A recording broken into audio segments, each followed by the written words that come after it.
Thank you so much, Senator Baldwin, for talking with me today. I know last night you were at the State of the Union. For myself watching it, it was a deeply frustrating hour and 47 minutes. I'm wondering, how was the night for you? I have to share your sentiments. I think it's important to show up even when you disagree with the ideas of the speaker, in this case, the president. But I found that this was a president who remarkably seemed rather scared in many ways. The things that he knows he's totally vulnerable on, he failed to even mention or just brushed upon. He talked about affordability as a democratic hoax rather than the chief worry of the majority of people in the United States. He did not mention ICE once, as far as I heard in his State of the Union address. Again, one of the top concerns on so many people's minds as they saw ICE killing US citizens and becoming a masked armed presence in residential neighborhoods in Midwestern states. And so he seemed scared of addressing his broken promises and instead tried to divide the nation even more than he has before. And that was disappointing at a time when you always look forward to the State of the Union address as a time to bring the nation together. Now, there were a couple moments, of course, we applauded our athletes and our brave heroes from our military, but the rest of the speech was really just putting a wedge between Americans. Taking in the speech afterwards, right? It seemed like it was a lot of Def- deflection from what I could see. And also, you mentioned the two things that I think really stood out were the discussing of immigration, really a painting of immigrants as a danger, and then also on the economy, what I would say, and I think most people would agree, are two of the president's weakest areas at the moment. And so I'm wondering, from what you heard in that chamber last night versus what families back home are living with, what is that disconnect? right. That, yes, a huge disconnect.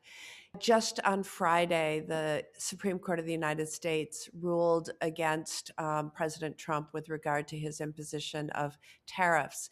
That presented the president with a moment to back off one of his most unpopular policies that has driven up costs for so many American families. Well, everyone. They estimate that every family has spent about $1,700 extra because of Trump's tariffs. And instead of using that as a way to exit, he doubles down, as President Trump has been known to do, and says, I can do anything and I'll do this and I'll do that and I'll keep tariffs and I'll impose higher tariffs, and just making it harder for the American people. And I can't imagine anybody who is struggling with the affordability of everything from groceries to energy and gasoline and childcare and healthcare and housing could listen to that speech and think this guy is on their side.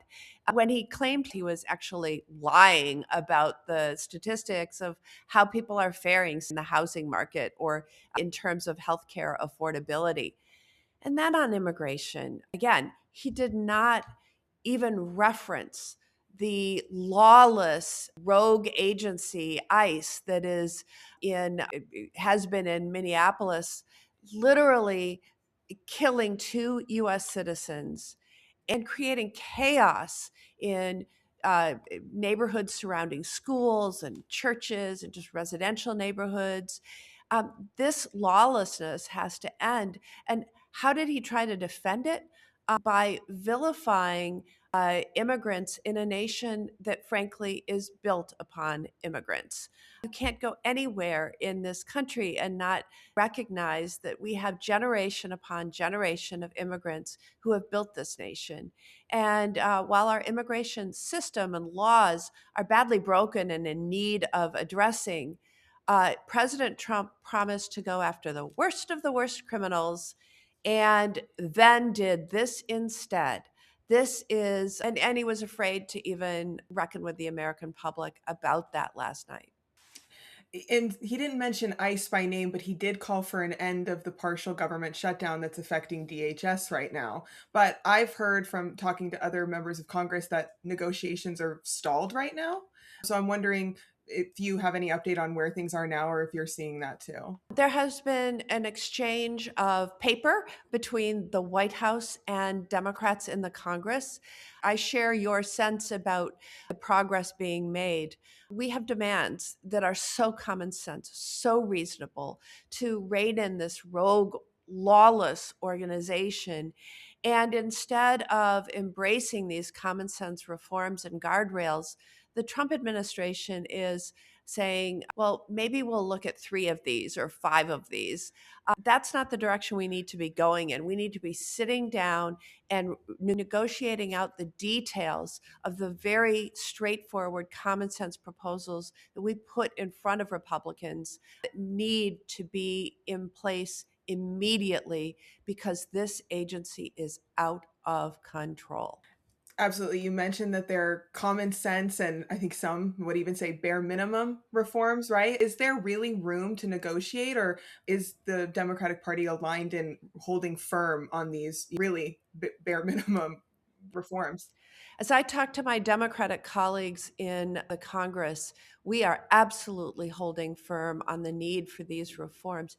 You can't watch what happened in the Twin Cities of Minnesota and not be horrified and not come to the conclusion that their lawlessness needs to stop.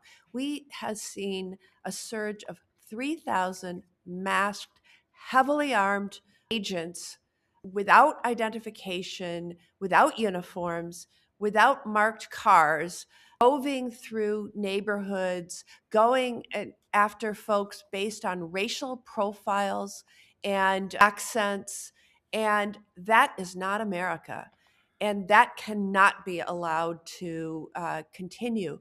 There's no rules of engagement. Every law enforcement officer in your community, in our states, have rules of conduct, rules of engagement, and independent evaluations when incidents occur. None of that seems to apply to ICE. It looks more like Trump is trying to amass his own private army than it does a law enforcement agency that is beholden to any type of rules. And that cannot be allowed to continue in America. Last night, it seems like the supporters of the president are really pushing out this moment when he asked people to stand if they believed the government's duty was to protect American citizens and not illegal aliens. It seemed like most Democrats stayed seated. I'm not sure if you did or not, but for viewers who only saw that moment, I wanted to know what your response is to that framing and potentially why most Democrats didn't stand.